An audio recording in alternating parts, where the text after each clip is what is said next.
A couple of days ago, I did a video about the Ninth Circuit Court of Appeals ruling in favor of open carry, saying open carry is a constitutionally protected right. Now, in that video, I mentioned some other cases, which I'll get into later in another video, but I want to deal with some questions I've been getting about this decision right now. And there's basically a question and a statement. Well, actually, it's kind of two questions. It depends on how you phrase the second part. But the first part is, how does this affect me? I'm getting a lot of people saying that, especially people that are in New York, Maryland, DC, etc. Well, for you, it has no immediate effect whatsoever. In fact, it has no real immediate effect for anybody, but it has potential to have a very quick effect for places that are under the jurisdiction of the Ninth Circuit. So if you're someone who lives in New York or Maryland, etc., this doesn't mean much for you right now until it filters through the court systems to your local areas, and you could possibly get similar judgments using this as a precedent. But right now, doesn't mean much for anybody other than the people that are covered under the Ninth Circuit. And if it stands, it will have an immediate and drastic effect on places like Hawaii, California, even Seattle, because they won't be able to tell people you can't open carry unless they're just telling everyone they can conceal carry. So that would have some drastic effects on this part of the country, like I said, especially Hawaii and California. It would destroy most of California's laws as far as infringing on gun rights are concerned. But as far as the rest of the country, not much of an immediate effect right now. But it is a great precedent. Now, the other question is, do I think this will get overturned? Especially like through an en banc, I believe how you pronounce it, process, which is French, and I don't speak French. But do I think it will get overturned? Now, that is when, what I'm talking about here, that en banc or whatever it is, what we're talking about there is like 3 judges from the Ninth Circuit heard this case. That's what you have to have, is 3 judges to make a decision. Now, in particularly important or divisive, etc. cases, sometimes they will do the en banc review, which is basically they bring in all the judges of the Ninth Circuit and they have to decide together. Now, historically, it's been real easy for them to overturn decisions when they get all of them together because there's a bunch of left-leaning loonies in the Ninth Circuit. That's why they get overturned so much. But they know if it's a left issue, they can bring everybody in and they'll win by numbers alone because there's a lot of unreasonable leftist judges that will not listen to reason when it comes to things like gun rights, etc. But people are asking me, do I think they'll do that this time? Well, normally I would say, yeah, they're going to do that immediately. But right now, I don't know if that's the case, and there's a couple of reasons. In the past, these leftist judges have felt very safe in being biased on constitutional issues like the Second Amendment, but at that time, they felt like they had the support of the administrations. And I'm not just talking Obama and Clinton, I'm talking Bush. Bush was not gun-friendly, and everyone knew Bush was not gun-friendly. Bush said many times, send me gun control, I'll sign it. So he wasn't gun-friendly, and the Ninth Circuit knew that. So also, they knew Kennedy was not that gun-friendly.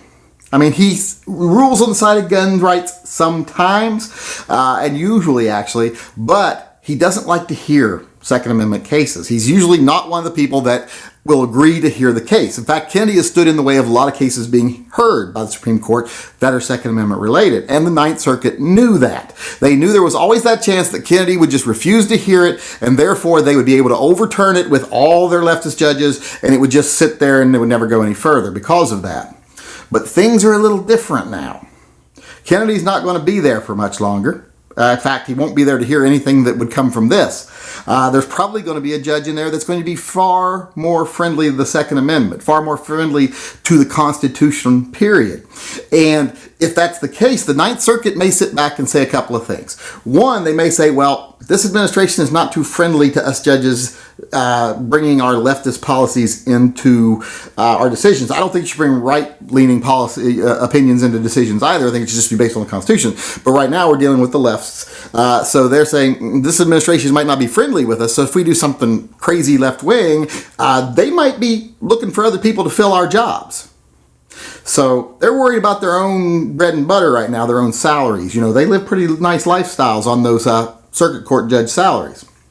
So they're thinking about that. And also they're thinking about, like I said, if Kennedy's gone and there's a true Second Amendment advocate on the Supreme Court, the case would almost certainly be heard. which means they'd be taking a huge risk. Because if they don't overturn it right now, like I said, it's going to have an immediate effect for the West Coast, Hawaii, etc., but not the rest of the country. So the rest of the country would get to keep their gun infringements, which means states like like New York, Maryland, and like I've mentioned before, other states, they would be putting pressure on the Ninth Circuit to do not, overturn this and make it go to the Supreme Court, or we're screwed. So they might be saying, you just suffer with it for now. We'll try to do something later, but for now, don't get it sent to the Supreme Court. So they'll be under pressure for that. Because if it goes to the Supreme Court, if they overturn it and the Supreme Court hears it, and the Supreme Court sides with open carry being a constitutionally protected right, that's it. Game over, man, for the anti-gunners. They're not going to have any grounds to stand on anymore. No, I don't have a leg to stand on when it comes to restricting open carry or concealed carry, because they're either going to have to say, yep, it's your right to open carry in public for self-defense, and the only way we can say you can't open carry is if we say, okay, in the sake of public interest, you have to conceal it, which is still carrying in public. So they do not want to be in that position. So right now, the Ninth Circuit is really thinking about whether they want to roll the dice on this. Do they want to take a chance of changing this from just something that's affecting the left coast right now, in more ways than once, the left coast, or do they want to take a chance of this being the rule of law for everyone in this country? And right now, the odds are not in their favor. It's time for them to just take their lumps and go home. I'm sure a lot of them are thinking that. And they're really, but then you also got to remember, they might be worried that, oh God, we're going to have to let everybody carry, and then crime rates are not going to go up, they're going to go down, and that's going to ruin the argument for the whole country. So there's a lot of things they're taking into account right now. It's a very complicated issue. So as far as saying, do I think it will be overturned? If this was 4 years ago or even 2 years ago, I would have said, boom, it'll be overturned in a month. As of right now, I don't know if it will or it won't. But in a way, I kind of hope they do, because I want to see this to go to the Supreme Court, and I want to see this become the law of the land and not just the law of the West Coast. So I don't know which way I'm hoping right now. I kind of like the idea of the immediate changes that would take place if it's upheld here, but I like even better if that applied to everybody, because I would love everyone to get the same rights that we would get here on the West Coast if it goes into effect. So, like I said, I'm undecided. I don't know whether they will or they won't, but I kind of hope they overturn it, because I want it to go to the Supreme Court, because I really, really think this time we would win.